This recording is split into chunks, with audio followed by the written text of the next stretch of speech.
सभी भावी शिक्षक का एक बार फिर से स्वागत है आपके अपने यूट्यूब चैनल हक आपका। आज हमारा नया टॉपिक होगा और इस टॉपिक का जो नाम है वो है आपका फॉर्म ऑफ बिजनेस ऑर्गेनाइजेशन। तो आज हम फॉर्म ऑफ बिजनेस ऑर्गेनाइजेशन को डिस्कस करने वाले हैं। पहले हम डिस्कस करेंगे प्राइवेट सेक्टर एंटरप्राइजेज और इसमें भी हम देखेंगे कि आपके फॉर्म ऑफ बिजनेस ऑर्गेनाइजेशन कौन-कौन से होते हैं, उनके फीचर्स क्या होते हैं और क्या क्वेश्चंस इनसे बन सकते हैं, कौन-कौन से क्वेश्चंस यहाँ से ज़्यादा पूछे जाते हैं।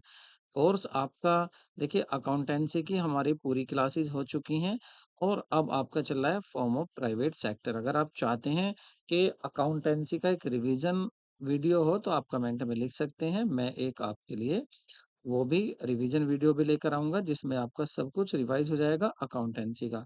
वैसे आपको टेंशन लेने की ज़रूरत नहीं है क्योंकि जल्दी ही हमारे प्रैक्टिस सेट शुरू होने वाले हैं और उस प्रैक्टिस सेट में आपके मिक्सअप प्रैक्टिस सेट होंगे, प्रैक्टिस और रिवीजन आपका दोनों ही हो जाएँगे। तो शुरू करते हैं आज की क्लास को, लेकिन उससे पहले यदि आप फर्स्ट टाइम चैनल पर आए हैं तो चैनल को सब्सक्राइब करना और वीडियो को अच्छी लगे तो लाइक बाद में करें। लेकिन देखिए सब्सक्राइब करने से आपका कोई लॉस नहीं होता है। तो सबसे पहले बात कर लेते हैं यहाँ पर बात करते हैं यहाँ पर देखिए कोई भी बिज़नेस हो, एवरी बिज़नेस एक्टिविटी कोई भी बिज़नेस एक्टिविटी हो, every business activity adopt some form of business organisation. देखिए कोई भी बिज़नेस एक्टिविटी हो, उसकी कोई ना कोई फॉर्म होती है, कोई ना कोई उसकी फॉर्म ज़रूर होती है। तो to carry out the business activity, कोई भी बिज़नेस हो, वो अपनी बिज़नेस एक्टिविटी यदि करना चाहता है, तो उसकी कोई ना कोई फॉर्म ज़रूर होती है। ज़रूर उसकी कोई ना कोई फ़ॉर्म होगी, उसी फ़ॉर्म में वो अपना बिज़नेस बिज़नेस एक्टिविटी करता है। वो बिज़नेस जो है अपनी उसी फ़ॉर्म में बिज़नेस एक्टिविटी करता है। तो यहाँ पर अगर फ़ॉर्म की बात करें तो देखिए बिज़नेस एंटरप्राइज़ेज़ जो हैं आपके, उनको अगर हम क्लासिफ़ाइड करें तो उनकी 3 कैटेगरी हो सकती हैं। बिज़नेस एंटरप्राइज़ेज़ की कितनी कैटेगरी हो सकती हैं? बिज़नेस एंटरप्राइज़ेज़ की 3 कैटेगरी हो सकती हैं। एक हो सकती है आपकी प्राइवेट सेक्टर एंटरप्राइजेज हो सकते हैं, दूसरे आपके पब्लिक सेक्टर एंटरप्राइजेज हो सकते हैं और तीसरा आपके जॉइंट सेक्टर एंटरप्राइजेज हो सकते हैं। मतलब एक होंगे आपके निजी क्षेत्र के उपक्रम होंगे, सार्वजनिक क्षेत्र के उपक्रम होंगे और संयुक्त क्षेत्र के उपक्रम होंगे। पहले देख रहे थे प्राइवेट सेक्टर एंटरप्राइजेज। तो ये जो एंटरप्राइजेज होते हैं, these enterprises which are owned and control and manage. देखिए 3 वर्ड आपको लर्न रख रहे हैं। 3 वर्ड कौन से हैं आपके? एक आपका ओन, कंट्रोल और मैनेज। तो ये जो होता है प्राइवेट, अगर इंडिविजुअल इनको कंट्रोल करता है, कुछ ऐसे एंटरप्राइजेज होते हैं, कुछ ऐसे बिजनेस होते हैं जिन जो कंट्रोल भी होते हैं, ओन भी होते हैं और मैनेज भी होते हैं, किसके द्वारा? किसी प्राइवेट इंडिविजुअल के द्वारा। तो वो प्राइवेट सेक्टर एंटरप्राइजेज कहे जाते हैं। These enterprises work with the main motive of earning profit, और इनका मेन मोटिव क्या होता है? इनका मेन मोटिव होता है प्रॉफिट को कमाना।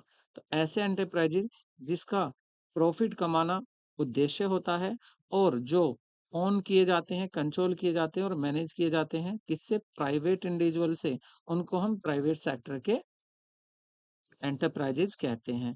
ठीक है, तो इनका उद्देश्य होता है लाभ कमाना। याद रखना देखिए, ओन का मतलब है स्वामित्व, मतलब मालिक होना। नियंत्रण का मतलब है कंट्रोल और यहाँ पर प्रबंध मैनेजमेंट। तो अगर ये तीनों काम प्राइवेट सेक्टर के अनुसार हो रहे हैं तो ये प्राइवेट सेक्टर एंटरप्राइजेज होंगे। और यदि ये तीनों एक्टिविटी कौन कौन सी? ओन, कंट्रोल और मैनेज, अगर ये सेंट्रल गवर्नमेंट या स्टेट गवर्नमेंट के द्वारा हो रहे हैं तो फिर इन्हें हम बोलते हैं प्राइवेट पब्लिक सेक्टर एंटरप्राइजेज। तो इन्हें हम क्या बोलते हैं? पब्लिक सेक्टर एंटरप्राइजेज कहते हैं। ऐसे उपक्रम जिसका स्वामित्व, संबंध, प्रबंध और नियंत्रण या तो केंद्र सरकार या फिर राज्य सरकार के द्वारा किया जाता है तो इनको हम क्या बोलते हैं? इनको हम पब्लिक सेक्टर एंटरप्राइजेज कहते हैं। ये उपक्रम सेवा के मुख्य उद्देश्य के साथ काम करते हैं। देखिए, जो प्राइवेट सेक्टर था, वो क्या करता है? उसका मोटिव क्या होता है? प्रॉफिट अर्न करना। लेकिन अगर बात करें पब्लिक सेक्टर की तो इनका जो मोटिव होता है, इनका मोटिव होता है सर्विस, सेवा करना। ठीक है? जैसे आप देखेंगे SAIL steel authority of India limited, GAIL है आपका gas authority of India limited, LIC आपका लाइफ इंश्योरेंस कॉर्पोरेशन एक्सेट्रा। ये सब क्या होते हैं? प्राइवेट सेक्टर के एंटरप्राइजेज होते हैं। और तीसरा है आपका जॉइंट सेंटर एंटरप्राइजेज। इसमें जो ऑन होता है, कंट्रोल होता है और मैनेज होता है, यहाँ जॉइंटली होता है। जॉइंटली मतलब यहाँ पर प्राइवेट एंटरप्रेन्योर होगा और साथ में गवर्नमेंट, दोनों मिलकर कंट्रोल करेंगे, दोनों मिलकर ऑन करेंगे, दोनों मिलकर मैनेज करेंगे। तो उस एंटरप्राइजेस को जो बोलेंगे वो बोलेंगे हम जॉइंट सेक्टर एंटरप्राइजेस बोलेंगे इसको। ठीक है। तो in these enterprises day to day management जो देखा जाता है वो तो lies in the hand of the private entrepreneur.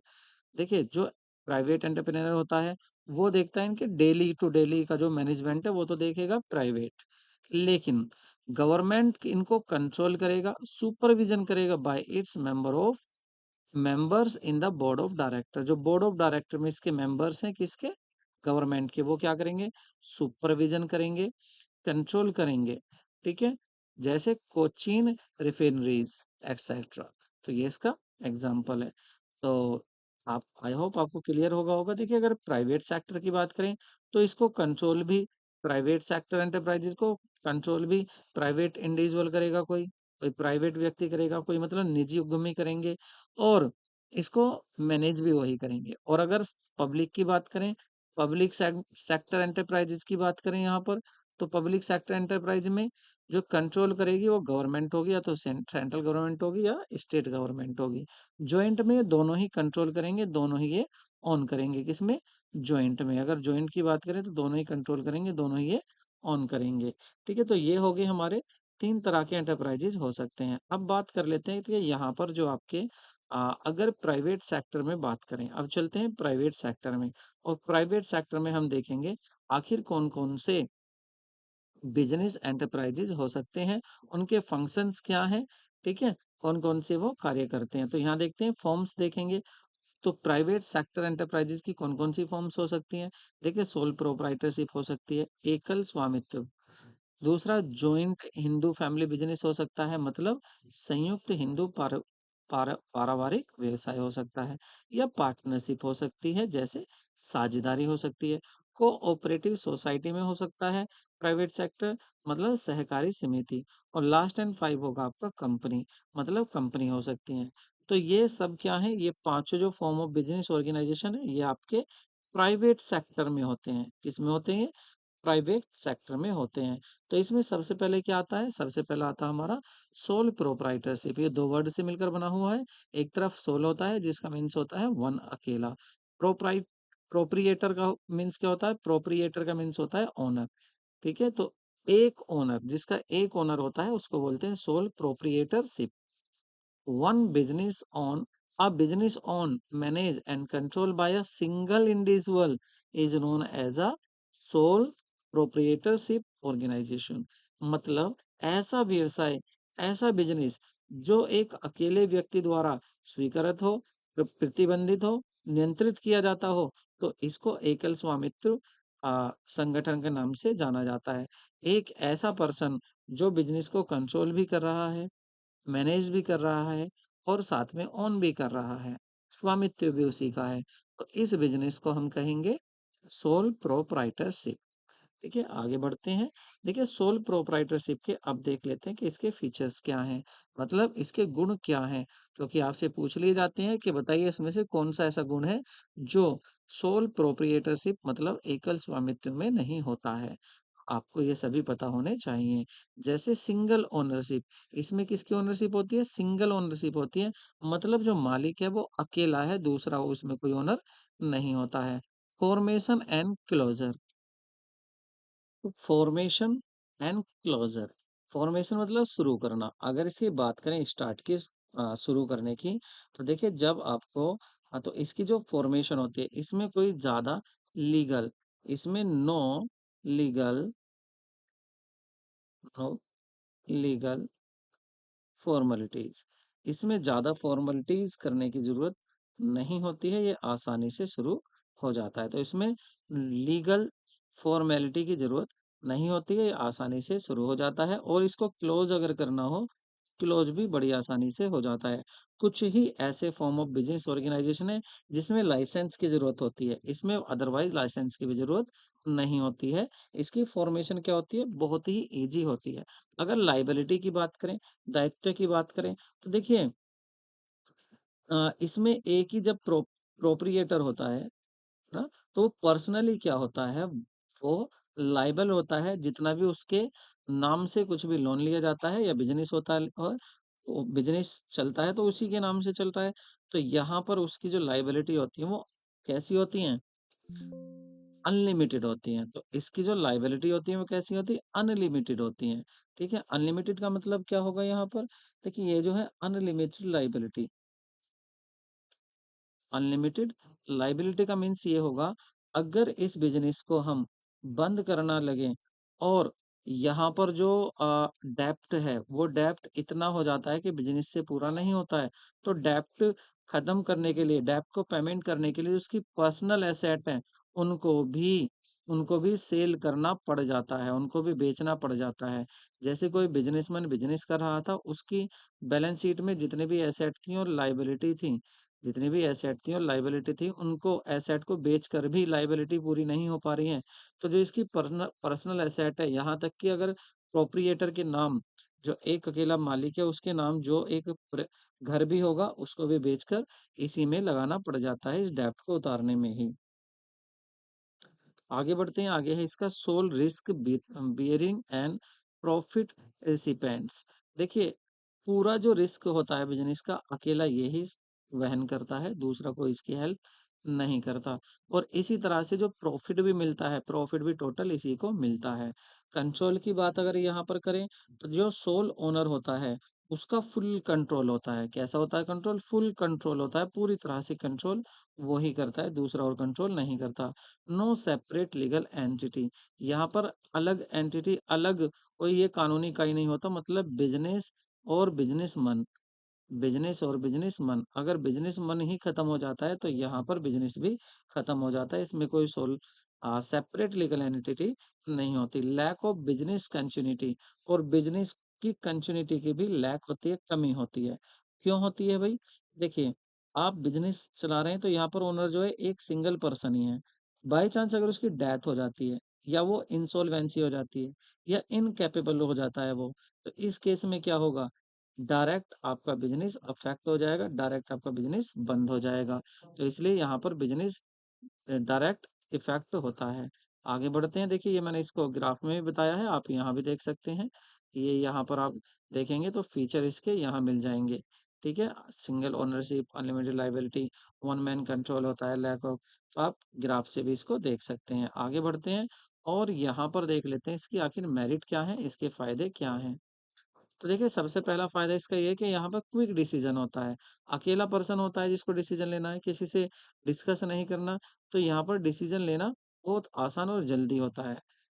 Confidently, देखिए यहाँ पर क्या होता है, कॉन्फिडेंटली वो बिज़नेस को चला सकता है क्योंकि उसको कॉन्फिडेंट होता है कि मैं ही जो भी करने वाला हूँ, वो मैं ही हूँ। पूरी तरह से उसका कंट्रोल इस पर होता है, ठीक है?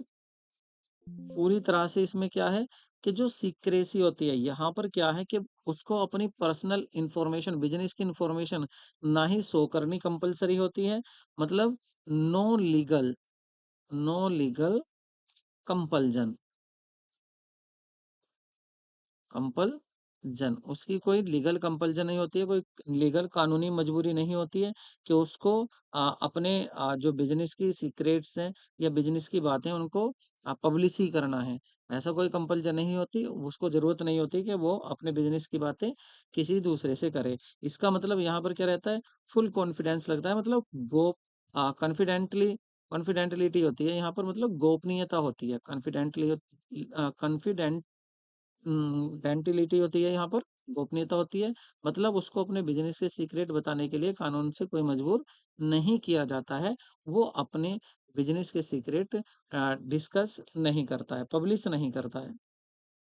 डायरेक्ट इंसेंटिव्स, देखिए क्योंकि वह पूरी तरह से इसमें मेहनत करता है, पूरी तरह से अपना पूरा 100% अपना योगदान देता है, कौन? सोल प्रोप्रिएटरशिप। तो यहाँ पर क्या है, अगर कोई एक्स्ट्रा रिवॉर्ड मिलता है, अगर कोई एक्स्ट्रा रिवॉर्ड मिल रहा है, प्रॉफिट हो रहा है, तो वो सब डायरेक्ट इसी को मिलता है, डायरेक्ट इंसेंटिव से मिलता है इसको। अगर ये थोड़ा भी मेहनत ज़्यादा करता है, तो इसी के पास सारा प्रॉफिट भी इंक्रीज होकर आता है। इसका मतलब क्या होता है वो मोटिवेट बहुत ज़्यादा होता है। इसमें क्या होता है, वो बहुत ज़्यादा प्रोत्साहित होता है, मोटिवेट ज़्यादा होता है ज़्यादा से ज़्यादा काम करने के लिए, क्योंकि जितना भी ज़्यादा काम करेगा, प्रॉफिट ज़्यादा होगा और वो प्रॉफिट डायरेक्ट इस अकेले पर्सन के पास ही आएगा। सेंस ऑफ अकॉम्प्लिशमेंट, उपलब्धि की भावना। तो जो उपलब्धि है, उसकी भावना इसमें होती है, मतलब sense of accomplishment. Personal satisfaction की यहाँ बात हो रही है। पर्सनल सेटिस्फैक्शन, इसमें क्या होता है, इसमें पर्सनल सेटिस्फैक्शन होता है। सबसे बड़ी बात क्या है, क्या होता है इसमें, पर्सनल सेटिस्फैक्शन होता है। क्योंकि यहाँ पर क्या है, यहाँ पर उसको ये होता है कि अभी मेरा बिजनेस है, जैसे मैं करूँगा ऐसा हो जाएगा, और जितना भी वो प्रॉफिट होगा वो उसी को मिलता है। तो यहाँ पर क्या रहता है, उसको एक सेंस रहता है, एक भावना रहती है कि यार सब कुछ उपलब्धि जो भी है वो मेरी ही है। जो भी यहाँ इस मुकाम पर मैं बिजनेस को लेकर आया हूँ, ये मैं ही लेकर आया हूँ, ये मेरी ही वजह से है। Easy to form and disclose, और इसको बनाना भी इजी है और इसको डिस्क्लोज भी करना बहुत ही इजी होता है। तो ये क्या थे, ये थे इसके मेरिट्स थे। इनको भी आप देख लें, यहाँ पर ये आप इसको किस में देख सकते हैं, ग्राफ में भी देख सकते हैं।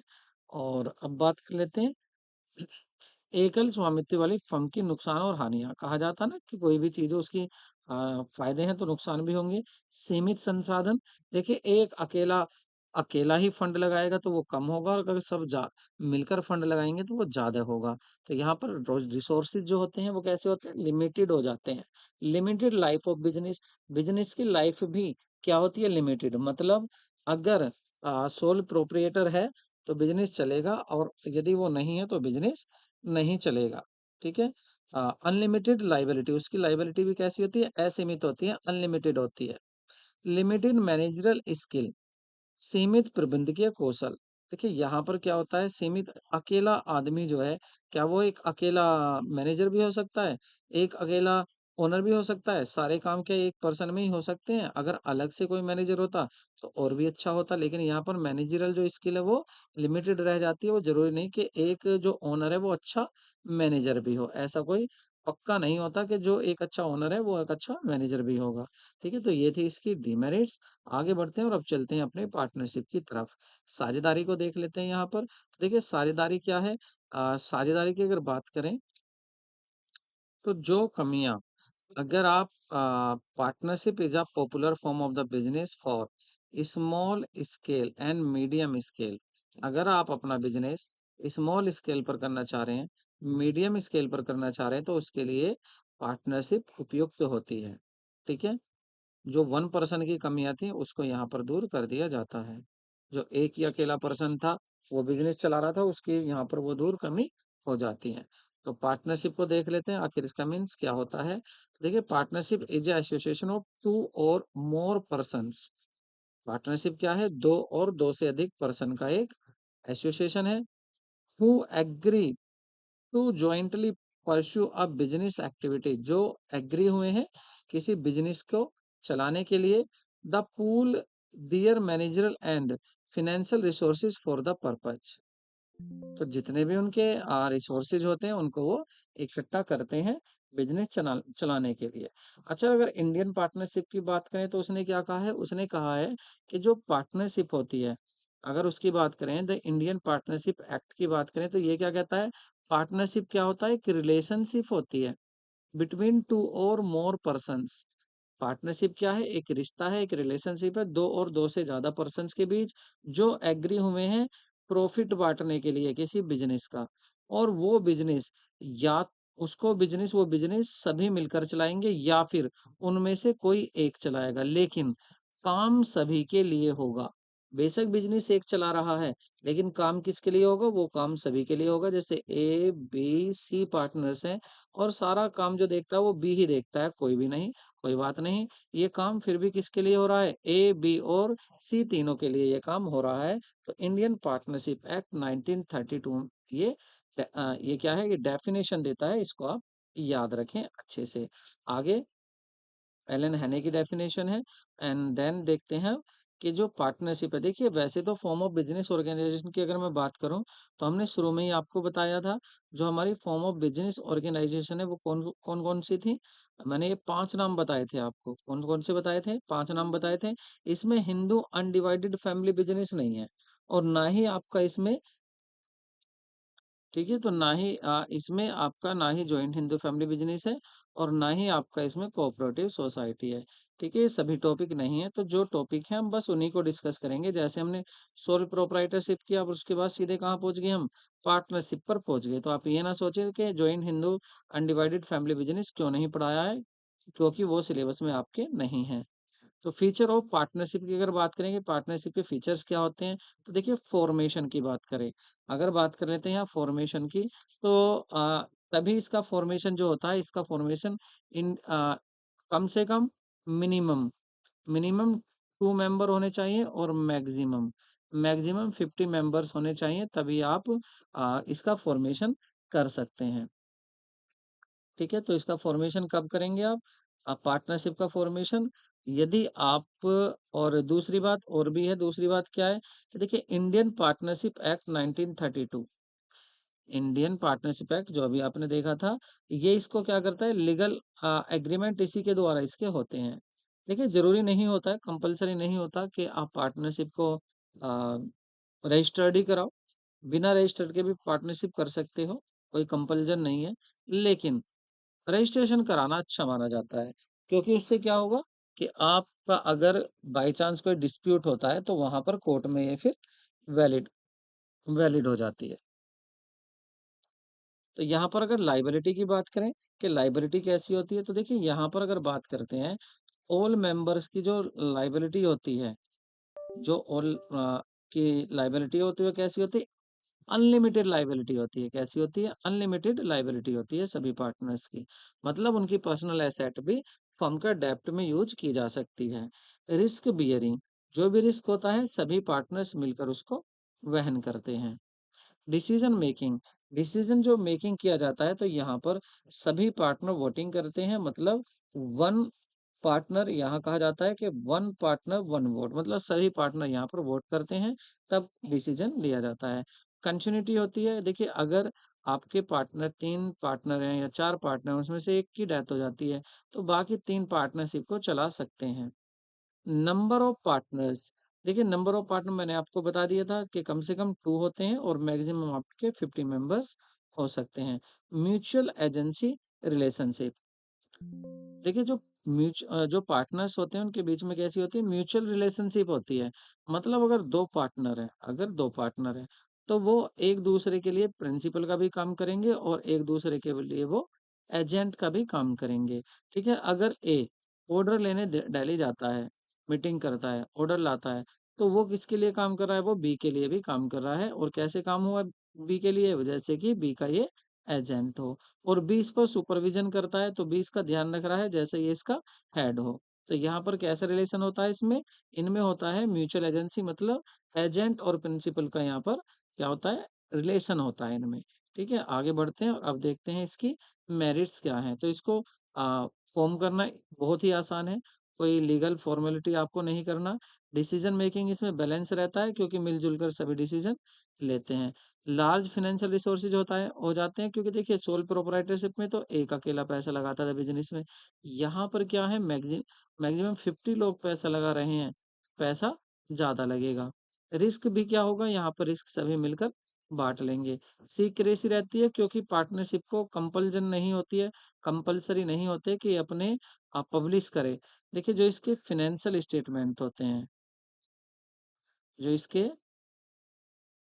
जिसके फाइनेंशियल स्टेटमेंट होते हैं, तो ये इसके जरूरी नहीं होते हैं कि इसको ये क्या करे, पब्लिश करे। तो इसको पब्लिश करने की जरूरत नहीं होती है, किसको, पार्टनरशिप को। ठीक है, तो ये इसके क्या थे, ये इसके फायदे हैं। डीमेरिट्स क्या है इसके, देखिए यहाँ लाइबिलिटी कैसी है, अनलिमिटेड, ये इसका नुकसान है, मतलब पर्सनल एसेट भी यूज की जाती है फर्म के डेप्ट देने के लिए। लिमिटेड रिसोर्सेज होते हैं, देखिए 50% एक कंपनी का तो मुकाबला नहीं कर सकते, कंपनी अगर आपकी पब्लिक कंपनी है तो उसमें तो अनलिमिटेड पर्सन्स होते हैं। तो अनलिमिटेड पर्सन्स एक तरफ तो वो पैसा लगा रहे हैं, एक तरफ इन्वेस्ट करें केवल 50 लोग, तो ज्यादा कहाँ पर होगा? यहाँ तो सीमित संसाधन होंगे फिर, और कंपनी में सीमितता होगी नहीं साधन की। कन्फ्लिक्ट हो सकता है, संघर्ष हो सकता है आपस में, क्योंकि एक से ज्यादा पर्सन्स हो सकते हैं। लैक ऑफ कंटिन्यूटी हो सकती है। देखिए, माना अगर दो ही पार्टनर हैं, अगर दो पार्टनर हैं, एक की डेथ हो जाती है तो पार्टनरशिप कहाँ चलेगी? नहीं चल पाएगी। Lack of public confidence, public का कॉन्फिडेंस भी इसमें कम होता है सोल प्रोप्राइट पार्टनरशिप में, क्योंकि पब्लिक को पता होता है कि ये जो भी कर रहे हैं, इनके जो आपके स्टेटमेंट्स हैं उनको पब्लिश नहीं किया जाता है, इसलिए पब्लिक जनता इन पे ज्यादा विश्वास नहीं करती है। रिस्क ऑफ म्यूचुअल एजेंसी, इनमें म्यूचुअल एजेंसी का भी रिस्क होता है। मतलब जो भी अगर दो पर्सन है, तीन मेंबर है, एक से अगर कोई नुकसान होता है तो उसका फर्क तीनों पर ही पड़ता है, तीनों पर उसका असर पड़ता है। ठीक है, तो ये हुए इसके डिमेरिट्स। अब देख लेते हैं यहाँ पर टाइप ऑफ पार्टनरशिप फर्म, कैसी कैसी पार्टनरशिप हो सकती हैं। तो देखिए, एक पार्टनरशिप की अगर टाइप देखें तो पहली होती है पार्टनरशिप एट विल, मतलब विल पर होती है पार्टनरशिप। पार्टनरशिप क्या होती है? विल पर होती है। विल का मतलब ये है कि यहाँ पर जो पार्टनरशिप होती है वो होती है इन डेफिनेट, इन इनडेफिनेट पीरियड के लिए, इनडेफिनेट पीरियड के लिए ये पार्टनरशिप होती है। इसमें कोई फिक्स पीरियड नहीं होता है। ठीक है, पार्टनरशिप एट विल में। दूसरी बात क्या है यहाँ पर, कि पार्टनर्स जब उनकी इच्छा हो जब इसको बंद कर सकते हैं, जब पार्टनर चाहे इसको बंद कर सकते हैं। और अगर पार्टनर्स इसको डिसॉल्व करना चाहते हैं तो सिंपल उनको एक नोटिस देना होता है और वो इसको बंद कर सकते हैं। मतलब यहाँ कोई फिक्स टाइम नहीं होता है कि कितने दिन के लिए हमने पार्टनरशिप की है। अगर फिक्स पीरियड पार्टनरशिप की बात करें तो यहाँ पर क्या होता है, देखिए नाम से ही पता चल रहा है, फिक्स पीरियड पार्टनरशिप। मतलब यहाँ पर जो पीरियड होता है वो एक स्पेसिफिक पीरियड होता है, एक फिक्स पीरियड होता है। अगर वो पीरियड पूरा हो जाता है, जैसे 3 साल के लिए पार्टनरशिप की हो, तो 3 साल पूरे हो जाएंगे तो पार्टनरशिप खत्म हो जाएगी। 5 साल के लिए पार्टनरशिप की हो, जैसे ही 5 साल पूरे हो जाएंगे, टाइम एक्सपायर हो जाएगा तो वो पार्टनरशिप भी खत्म हो जाएगी। एक होता है पर्टिकुलर पार्टनरशिप। पर्टिकुलर पार्टनरशिप में क्या होता है, देखिए पार्टनरशिप क्या होता है, किसी एक वेंचर के लिए, किसी एक काम को, किसी एक प्रोजेक्ट को, किसी वेंचर को, किसी प्रोजेक्ट को पूरा करने के लिए पार्टनरशिप की जाती है, तो ये होती है पर्टिकुलर पार्टनरशिप। जैसे वो वेंचर पूरा हो जाएगा, वो काम पूरा हो जाएगा, वो प्रोजेक्ट पूरा हो जाएगा, स्वतः ही ये पार्टनरशिप खत्म हो जाती है। ठीक है, तो ये तो हुए पार्टनरशिप के टाइप। अब देख लेते हैं पार्टनर्स के टाइप। पार्टनर्स के भी टाइप होते हैं, और देखिए यहाँ से बहुत ज्यादा बार क्वेश्चन पूछे जा चुके हैं। किसी भी आयोग को देख लो, ठीक है, किसी भी आयोग को देख लो आप, यहाँ से क्वेश्चन पूछे ही पूछे जाते हैं। तो इसको आप ध्यान से देखें। देखिए, पार्टनर की बात करते हैं। पहला है एक्टिव पार्टनर। पहला क्या है? Active partner. तो अगर एक्टिव पार्टनर की बात करें, इसकी एक्टिव पार्टनर की बात कर लेते हैं। Active partner, sleeping partner, dormant partner और आपका सीक्रेट पार्टनर, नॉमिनल पार्टनर। तो क्यों ना मैं इनको नॉमिनल, अच्छा नॉमिनल भी दो हैं यहाँ पर, देखिए दोनों ही लिख दिए हैं।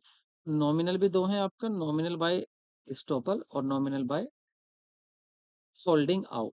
तो इनको एक ग्राफ से समझ लेते हैं, यहाँ से आपको अच्छे से समझ में आ जाएगा। एक्टिव पार्टनर कौन है? जो बिजनेस में कैपिटल लगाता है, पूंजी लगाता है, बिजनेस में जो पूंजी लगाता है, कैपिटल इन्वेस्ट करता है, और साथ में पार्टिसिपेट करता है मैनेजमेंट में, मैनेजमेंट में भी हिस्सा लेता है, प्रबंध में भी हिस्सा लेता है। ठीक है, प्रबंध में भी वो हिस्सा लेता है, और जो भी प्रॉफिट या लॉस होता है उसमें भी अपना शेयर लेता है, हिस्सा लेता है, और उसकी लाइबिलिटी भी अनलिमिटेड होती है। तो उसको कहते हैं हम एक्टिव पार्टनर। पैसा भी लगा रहा है, प्रॉफिट हो रहा है वो भी ले रहा है, मैनेजमेंट में भी हिस्सा ले रहा है, और लाइबिलिटी भी अनलिमिटेड होती है। एक होता है डोरमेंट पार्टनर या स्लीपिंग पार्टनर। मतलब ये कंट्रीब्यूट तो करता है कैपिटल, पूंजी तो लगाएगा बिजनेस में, लेकिन मैनेजमेंट में हिस्सा नहीं लेगा, क्योंकि ये तो सोता रहता है, स्लीपिंग पार्टनर है। तो ये मैनेजमेंट में हिस्सा नहीं लेगा। भाई प्रबंध तो आप जैसे चाहो ऐसे करो, मुझे डिस्टर्ब मत करो। लेकिन जैसे प्रॉफिट होगा तुरंत आके खोल लेगा, प्रॉफिट में ज़रूर हिस्सा लेता है। और लायबिलिटी भी अनलिमिटेड होती है इसकी। बस एक यही कमी है कि प्रबंध में हिस्सा नहीं लेता है कौन? Dormant partner. एक होता है सीक्रेट पार्टनर जो कैपिटल भी लगाएगा, ठीक है? और मैनेजमेंट में हिस्सा लेगा तो सही, लेकिन कैसे? सीक्रेटली लेगा, किसी को पता नहीं चलेगा। और जो भी प्रॉफिट होगा उसमें भी हिस्सा लेगा, लायबिलिटी भी अनलिमिटेड होगी। तो तीनों पार्टनर की सभी गुण समान थे, बस अलग क्या था? मैनेजमेंट में हिस्सा लेना। एक ऐसा है जो मैनेजमेंट में सीधा हिस्सा लेता है, एक ऐसा है मैनेजमेंट में हिस्सा नहीं लेता है, और एक ऐसा है जो मैनेजमेंट में हिस्सा लेता है लेकिन सीक्रेटली। अब बात कर लेते हैं नॉमिनल पार्टनर की। तो नॉमिनल पार्टनर क्या करता है? कैपिटल भी लगाता है बिजनेस में। Do not participate in the management, participate नहीं करता है। Do not gate share in profit and loss, profit and loss में शेयर भी नहीं लेता है, लेकिन जो इसके नाम से पैसा लिया जाता है उसके लिए लाइबल होता है, उसके लिए इसकी लाइबिलिटी होती है। पार्टनरशिप क्या करती है? इसका नाम यूज कर सकती है, जैसे पार्टनर बाय होल्डिंग का नाम यूज कर सकती है पार्टनरशिप। तो ये दो पार्टनरशिप, दोनों में डिफरेंस सुनिए, दोनों में डिफरेंस क्या होता है। तो देखिए, अगर बात करें यहाँ पार्टनर्स बाय इस्टॉपल, तो ये अपने अपने शब्दों से या अपने कार्य से, अपने एक्ट से, अपने वर्ड से या अपने एक्ट से ये प्रदर्शित कर देता है कि मैं पार्टनर हूँ। अपने शब्दों से या अपने कार्य से ये बताता है बताता है मैं पार्टनर हूँ, मैं पार्टनर हूँ। लेकिन यहाँ पर क्या है? अगर बात करें पार्टनर्स बाय होल्डिंग, यह यह अपने वर्ड से तो नहीं बताएगा, लेकिन जब जब दूसरे पार्टनर जब दूसरे पार्टनर इसे पार्टनर पुकारते हैं, इसे पार्टनर बताते हैं कि हाँ ये पार्टनर है, पार्टनर पुकारते हैं पुकारते हैं तो ये विरोध नहीं करता है, ये विरोध नहीं करता है। मतलब इसमें तो ये अपने वर्डों से कहेगा, अपने शब्दों में कहेगा कि हाँ मैं पार्टनर हूँ, या फिर काम ऐसा करेगा कि इसे लग जाएगा पार्टनर्स हैं। लेकिन जब यहाँ पर क्या होता है फोल्डिंग आउट में, जब दूसरे इसका नाम यूज करते हैं, इसके नाम को बताते हैं कि ये भी पार्टनर्स है, तो ये विरोध नहीं करता, ये यूं नहीं कहता कि नहीं भाई ये गलत कह रहे हैं, मैं पार्टनर नहीं हूँ। तो इसको बोलते हैं पार्टनर्स बाय होल्डिंग आउट। और यहीं से क्वेश्चन पूछे जाते हैं, तो आपको याद रखना है, ये अपने शब्दों से बता देता, अपने काम से, अपने आचरण से दिखा देता है कि मैं पार्टनर्स हूँ। और इसको जब दूसरे लोग पार्टनर्स बताते हैं तो ये ऑब्जेक्ट क्लेम नहीं करता है, ऑब्जेक्शन नहीं करता है। तो इन दोनों में ये फर्क है। दूसरा ये आप इनका याद रखना, ये कैपिटल नहीं लगाते हैं, और जब कैपिटल नहीं लगाते तो प्रॉफिट में भी ये हिस्सा नहीं लेते हैं, ये आपको याद रखना है। और ना ही मैनेजमेंट में हिस्सा लेते हैं। इनका तो ये समझिए बस नाम यूज हो रहा है फर्म में, और ये कुछ काम नहीं करते हैं। पार्टनरशिप फर्म की फॉर्मेशन तो खैर नहीं आनी है, ये तो बस लिख दी है, बाकी इसमें से क्वेश्चन नहीं पूछे जाते हैं। अच्छा, इसको अच्छे से देख लें, पार्टनरशिप डील। क्या?